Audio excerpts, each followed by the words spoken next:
Yeah, here we go.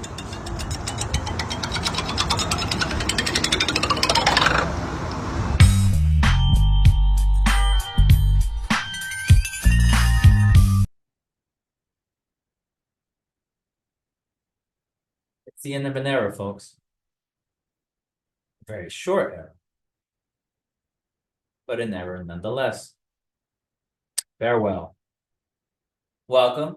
This is the Y Man, and I'm here to talk to you about Superman and Lois, the last season. So, before I continue, fair warning to all of you out there, this is a spoiler alert for you for those who haven't seen it. If you haven't seen it and you don't care about my review that I'm about to give you, then by all means, keep watching. If you do care, please stop this review right now. Go watch the last season. I recommend it. It's a great last season to Superman and Lois. If you like Superman like I do, like as you can see, right? And then come back. Come back and watch my review. Without further ado, here we are talking about the final season of Superman and Lois, which I thought was excellent. So it started off where it left off in season three, where Superman and Doomsday are fighting in space. You see him fighting Doomsday, and he's trying his best. He's doing his Superman thing with this monster that we all know from the DC comics is something that is so immensely powerful that not even Superman can fully defeat. He's been fighting this thing for years and years, and here we have it right in front of us. They've had iterations of him before in the past in the show Smallville and in other animated series or animated movies. And here we have it again, but in a real life version, more detailed, I guess you can say, than in the other shows like Smallville, for example. Uh, but yeah, here you have it once again. Their battle in space, and it's a great battle.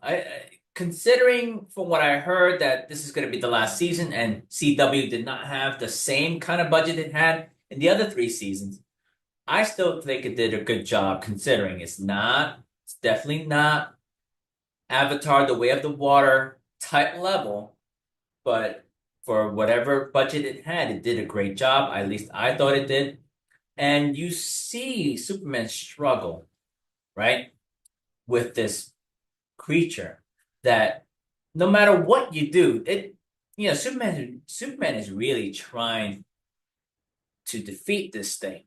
And he did kill it once or twice during this battle, but it keeps coming back. Just like the Doomsday in the comics, the more you kill it, the stronger it becomes when it comes back.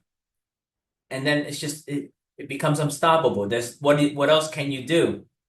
So eventually this monster gets the best of him and it comes back to Earth. And just like at the end of the third season, Lex Luthor gave it a command. After you're done, bring me his heart. And true to his word, or I guess true to his command to Doomsday, Doomsday take out his heart, drops his body right in front of Lois and his two sons. And you feel bad. You can't help but to feel bad for Lois. You see Lois looking at the body, falling down to her knees, crying for her love in front of her, for her husband, who is lifeless before her. Great acting, I thought. I thought it was played well, and you could just see the emotion there. You also see other people witnessing this, and they're sad for sure, of course. Who would it be? For Superman, the hero of planet Earth, their savior is down, and this monster is out there somewhere. But you also see in some of these people who live in Smallville, a few of them notice something about Lois's sorrows that she feels for Superman. They knew that they were friends, but it was a much deeper sadness from her, to the point where they all they needed to do was put two and two together and just figure out that Superman is also Clark Kent. And obviously, without them knowing, they just kept it to themselves because out of respect for Clark. They all know Clark and they also know Superman. They respect him so much because he saved them so many times in the past. It's the least they can do is to keep it a secret. So back to how they feel, and Lois is telling Jordan to take the body to the fortress and keep it in stasis. And they do, as they're trying to live their lives without Clark. They're trying to formulate a plan to get him back somehow by somehow getting or trying to retrieve the heart that Lex Luthor took from Doomsday. And it's a good plan, but Jordan is not ready. He thinks he is. Lois and Jonathan are telling him that you're not ready, that Lex Luthor has a plan and he's just luring you into his trap, but he doesn't listen to them. He goes and tries to get it by himself, regardless of the warnings that Lois and Jonathan gave him not to go. He still does it anyway, and he fails because it was a trap. And Lex Luthor smashes the heart right in front of him.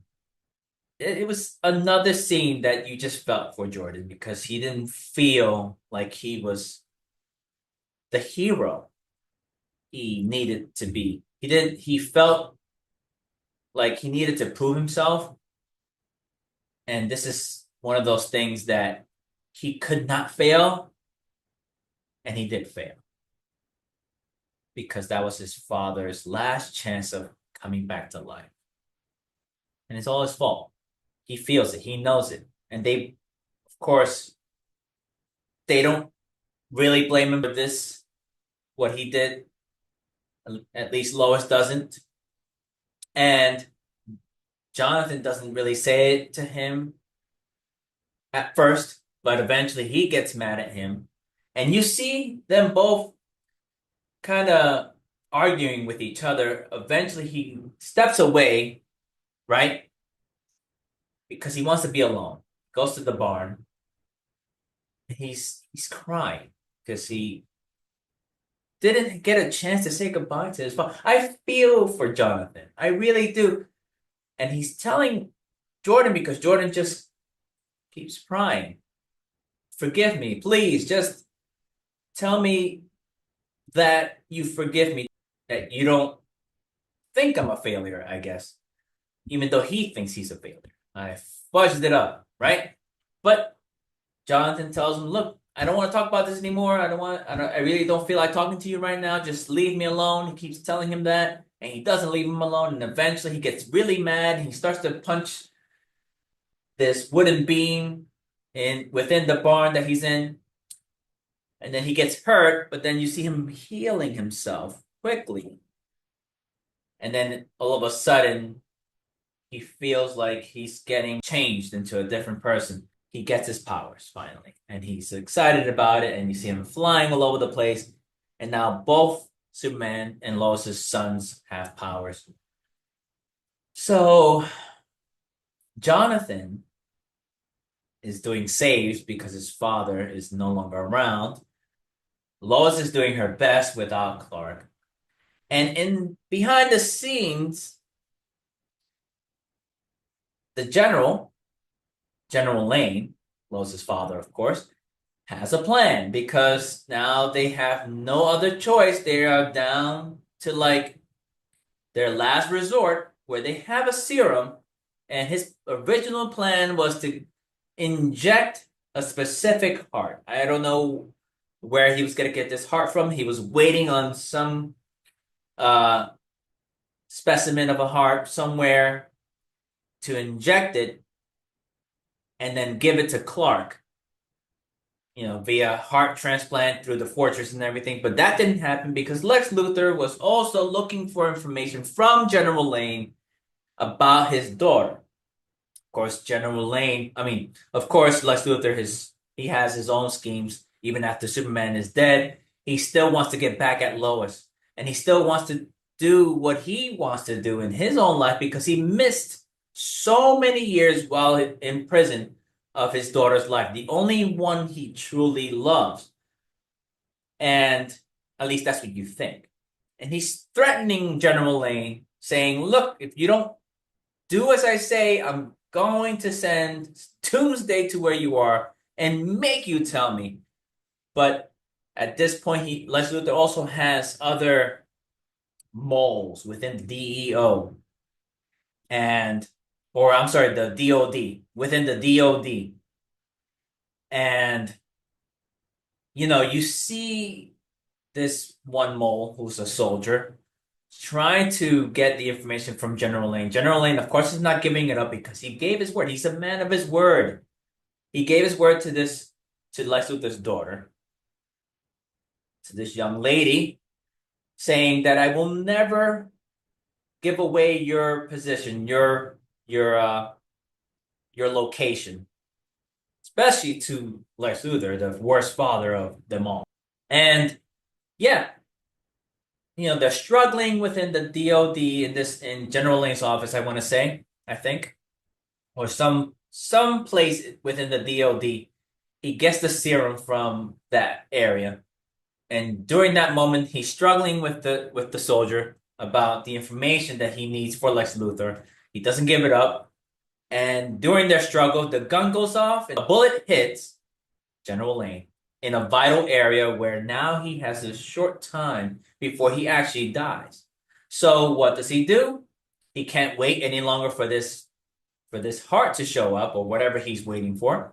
He shoots himself with the serum into his leg, and now it's flowing through his body, which basically the serum is infused with Superman's DNA, and of course it's going through his bloodstream and to his heart. It's just traveling through his whole body because, obviously we all know how the human body works, with the heart being the center of it all, right? And it's what makes the flow of blood go through the entire body, right? So he ends up seeing John Henry there. John Henry is there to help them evacuate the DOD because they know Doomsday is coming. And General Lane tells him to wait a second. I need you to make me a promise before I die. He eventually does make that promise to him. And that promise is basically to take him to the fortress after he's dead. But there's also another promise that he had to make for him, which you find out later, and I'll get to that in a second. So he's infused with this serum that has Superman's DNA in it. He goes outside because he knows that Doomsday's out there creating a ruckus, creating chaos, just taking care of soldiers like they're nothing. Because, of course, he's Doomsday. And he goes right in front of Doomsday, trying to hold Lois back, telling her, "Don't worry about me. I'm fine. It's gonna be okay. Trust me." And what ends up happening, of course, he tells Lex Luthor, because Lex Luthor's on the phone, I believe, and Lex Luthor's continually threatening him, "You better tell me where she is or else." And of course, he doesn't say, the location of his daughter. So eventually, Lex is fed up with him and says, "You know what? Fine. Kill him." And he does. He grabs him right by the head, just like a rag doll, just like he was doing with Superman, crushes his head and drops him on the ground. And once again, you see Lois on her knees. And she's crying her heart out.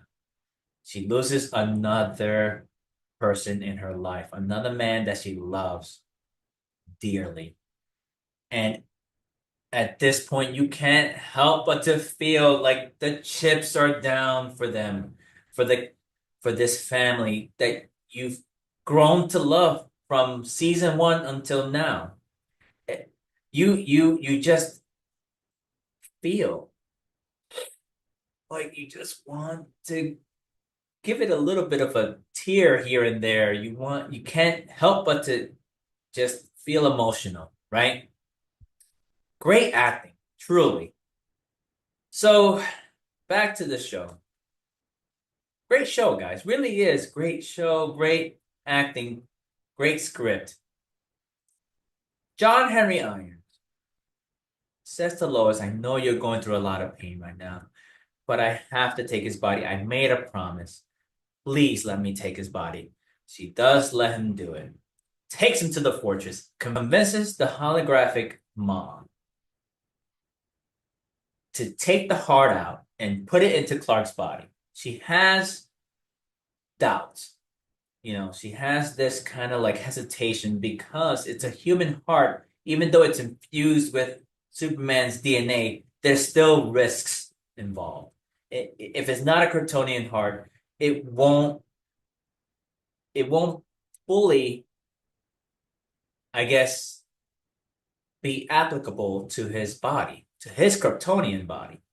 But John Henry Irons is convincing her, and she ends up doing it. And of course, right after the surgery, Superman is back. So now Superman's back, but he's not at full strength. But he's still Superman. I want to say he's about 85, 90% Superman still.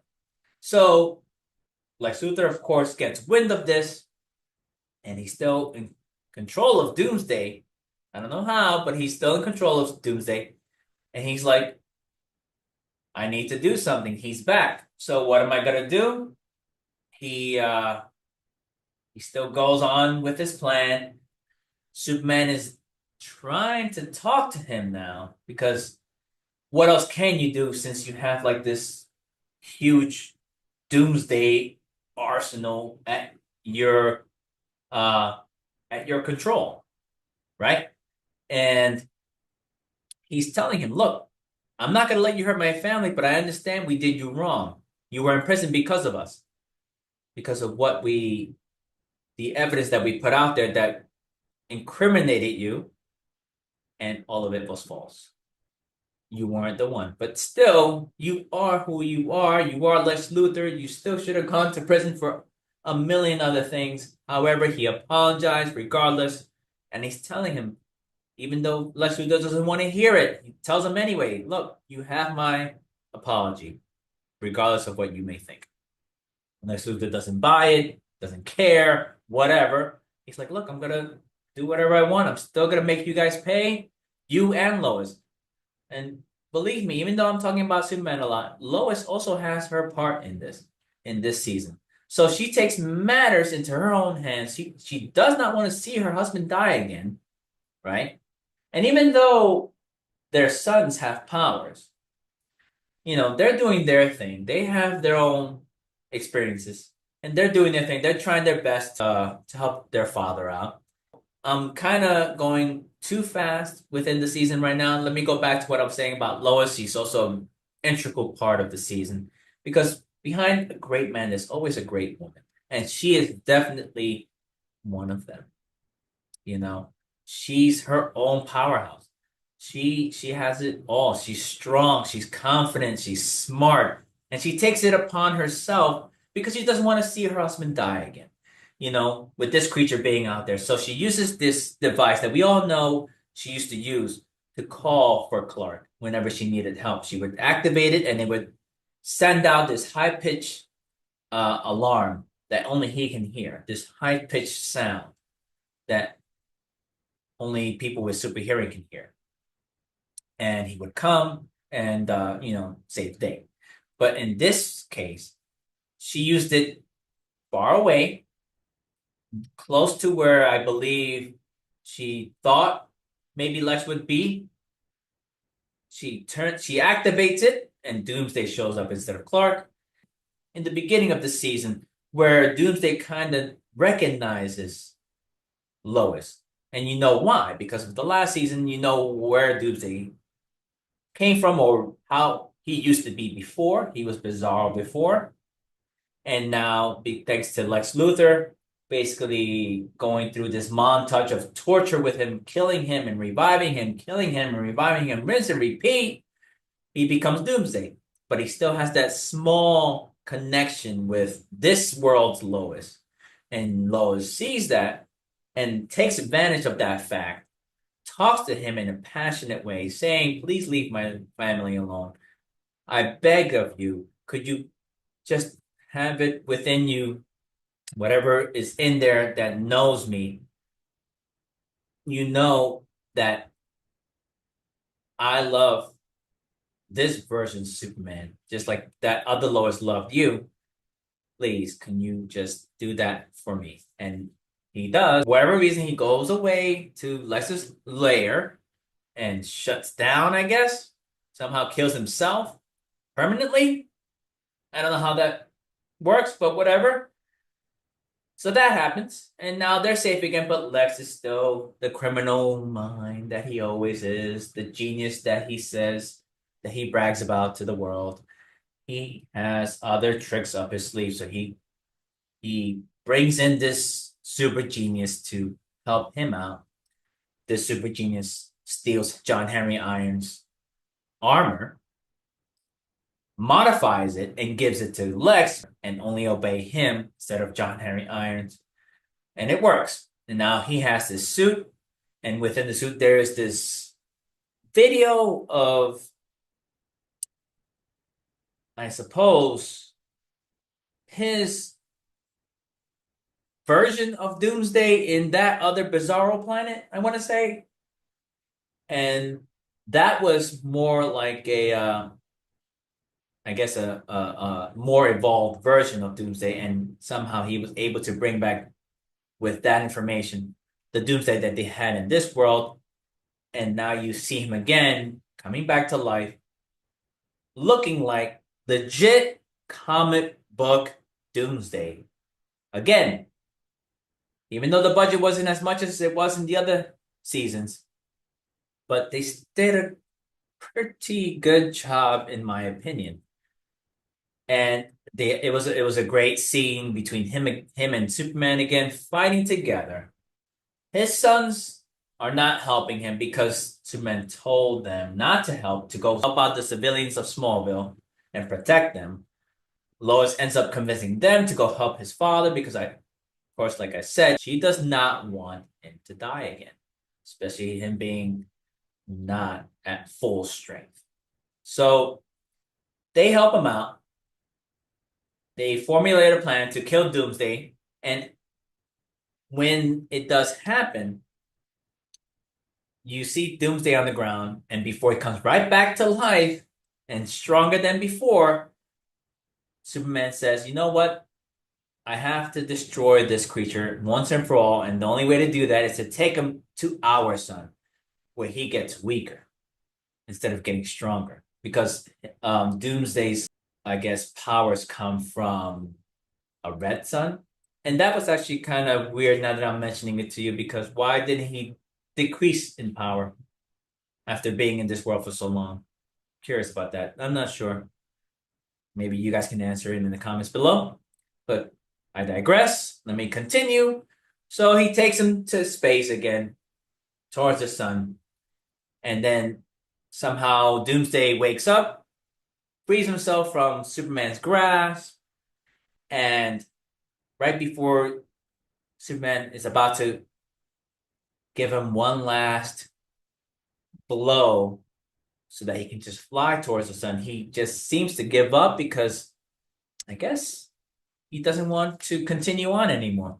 And Superman sees that and then just lightly touches him so that he can float towards the sun. And you see him disintegrate little by little. Eventually he becomes nothing. Superman is still there watching, trying to heal from his injuries, during the battle that he received from Doomsday. And of course, the battle we were all waiting for between Superman and Lex Luthor. They've been playing chess this whole time. Him and Lex Luthor have been playing chess this whole time.